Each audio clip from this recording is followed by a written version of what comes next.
নমস্কাৰ বন্ধু বান্ধৱীসকল, জ্ঞান চেনেলটোলৈ আপোনাক স্বাগতম জনাইছোঁ। জ্ঞান হৈছে এটা অমূল্য সম্পদ। জীৱন শেষ হৈ যায় কিন্তু জ্ঞান শেষ নহয়। চেনেলটো যদি প্ৰথমবাৰ চাইছে তেন্তে ছাবস্ক্ৰাইব কৰি ল'ব আৰু কাষতে থকা বেল আইকনটো প্ৰেছ কৰি দিব, যাতে মই দিয়া ভিডিঅ'টোৰ ন'টিফিকেশ্যন আগতে পায়। ভিডিঅ'টো যদি ভাল লাগে তেন্তে লাইক কৰিব আৰু এই ভিডিঅ'টো যদি কাৰোবাৰ উপকাৰ কৰিব বুলি ভাবে তেন্তে শ্বেয়াৰ কৰিব।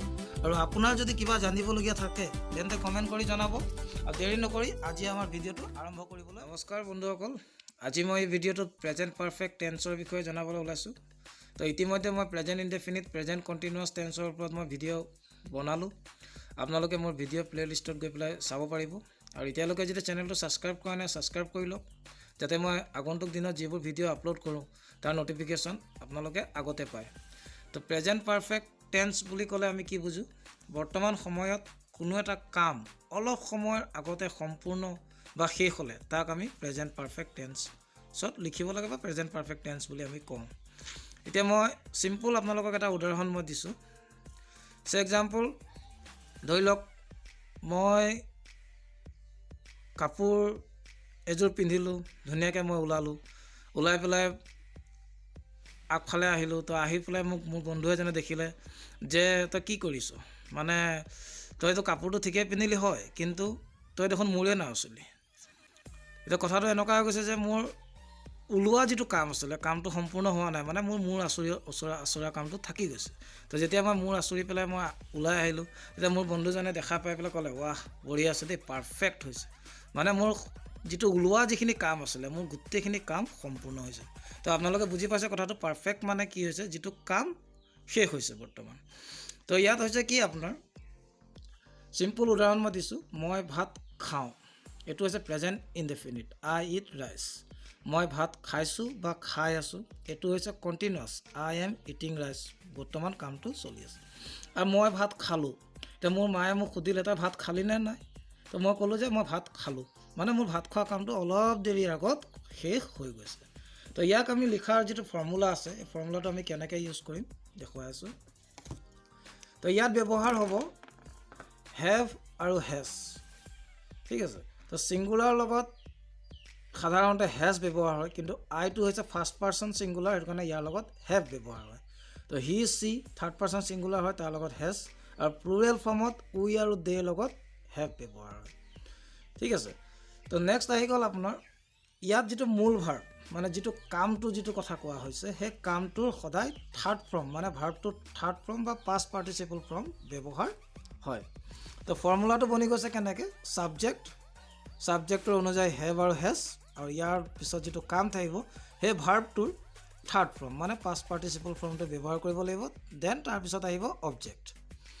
এতিয়া কথা হৈছে কি, মই ভাত খালোঁ, এই বাক্যটো আমি এতিয়া কেনেকৈ লিখিব লাগিব? মোৰ ভাত খোৱা কামটো খতম হৈ গৈছে। তো আই ছাবজেক্ট আহি গ'ল। তো ছাবজেক্টৰ পাছত আই লগত হেভ ব্যৱহাৰ হয়। তো হেভৰ পাছত ইট হৈ গৈছে, ইয়াত খোৱাৰটো মেইন ভাৰ্ব। তো ইটৰ থাৰ্ড ফৰ্ম হৈ গৈছে ইটেন, আৰু তাৰপিছত অবজেক্টটো আহি গৈছে কি? Rice. I have eaten rice, মানে মই ভাত খালোঁ, অলপ দেৰি আগত মোৰ ভাত খোৱা কামটো খতম হৈ গৈছে। সি স্কুললৈ গ'ল, মানে সি স্কুললৈ গ'ল, ওলাই গ'ল। তো হি হেজ, হি হৈ গৈছে থাৰ্ড পাৰ্চন ছিংগুলাৰ, তাৰ লগত হেজ যোগ হৈছে। তো হেজৰ পাছত গ'ৰ থাৰ্ড ফৰ্ম হৈ গৈছে গান টু স্কুল, মানে সি স্কুললৈ গ'ল। নেক্সট আহি গ'ল তাই আহিলে, মানে তাই অলপ দেৰি আগত আহি পালে সম্ভৱ। তো সেইটো কাৰণে কৈছে যে তাই আহিলে। তো চি হেজ কাম, কেম থাৰ্ড ফৰ্ম ব্যৱহাৰ হৈছে। তো এইখিনিয়ে কৈছে আপোনাৰ পজিটিভ চেণ্টেন্স। তো ইয়াত আহোঁ, নেক্সট আহি আছোঁ কি কৈছে? আমি খেলখন জিকিলোঁ। খেলখন অলপ দেৰি আগত মানে ৰিজাল্টটো ওলালে, আৰু তাতে আমি জিকিলোঁ মানে খেলখন। তো ইয়াত হৈছে উই প্লুৰেল ফৰ্ম। তো উই হেভ won দ্য মেটচ, মানে আমি খেলখন জিকিলোঁ, জিকা কামটো অলপ দেৰি আগত খতম হৈ গৈছে, এতিয়া আমি ফূৰ্তি কৰি আছোঁ। তো এইখিনি যিখিনি চেণ্টেন্স আছে, এই গোটেইখিনি চেণ্টেন্সখিনি হৈছে আপোনাৰ পজিটিভ মেনাৰ। তো ইয়াত নেক্সট আহি গৈছে কি, আমি ইয়াক নিগেটিভ কেনেকৈ কৰোঁ? তো নিগেটিভ মানে আমি বুজি পাওঁ যে নট ব্যৱহাৰ কৰিব লাগে। তো ইয়াত বেলেগকৈ আমি একো ইউজ কৰিব নালাগে। হেভ আৰু হেজ যিটো আছে তাৰ পাছত আমি নট ব্যৱহাৰ কৰি চেণ্টেন্সটো আমি নিগেটিভ কৰিব পাৰোঁ। যেনেকৈ ধৰি লওক, I have not eaten rice, he has not gone to school, সি স্কুললৈ নগ'ল, মই ভাত নাখালোঁ। ইয়াক আহি গ'ল চিম্পুল ইণ্টাৰগেটিভ, মানে ইণ্টাৰগেটিভ চিম্পুল বা চিম্পুল ইণ্টাৰগেটিভ, যিটো সাধাৰণ প্ৰশ্ন যাৰ উত্তৰটো আমি হয় বা নহয় দিব পাৰোঁ। তো হেভ আৰু হেজক আমি কি কৰিব লাগে? ছাবজেক্টৰ আগত আমি ব্যৱহাৰ কৰি ইয়াক আমি চিম্পল ইণ্টাৰগেটিভ কৰিব পাৰোঁ। তো কেনেকৈ কৰোঁ চাওঁ। চি হেজ কাম, তাই আহিলে। তো হেজ চি কাম, তাই আহিলেনে? Question mark. নেক্সট আহি গ'ল we have won the match, আমি খেলখন জিকিলোঁ। আমি খেলখন জিকিলোঁনে? Have we won the match? তো ইয়াৰ উত্তৰটো য়েছ বা ন'ত আহিব। তো আজি প্ৰেজেণ্ট পাৰফেক্ট টেন্সৰ ভিডিঅ'টো মই ইমানতে সামৰিছোঁ।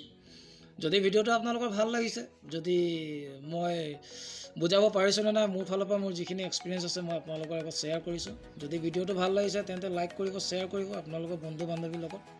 আৰু এতিয়ালৈকে যদি চেনেলটো ছাবস্ক্ৰাইব কৰা নাই, ছাবস্ক্ৰাইব কৰি লওক, কাৰণ আগন্তুক দিনত মই ভইচ, নেৰেশ্যন, কাৰেক্ট টেন্স, আজি ইংলিছ গ্ৰামাৰৰ ওপৰত মই ভিডিঅ' বনাই আছোঁ। তো আশা কৰিছোঁ আপোনালোকে চেনেলটো ছাবস্ক্ৰাইব কৰি ল'ব আৰু শ্বেয়াৰ কৰিব। ধন্যবাদ।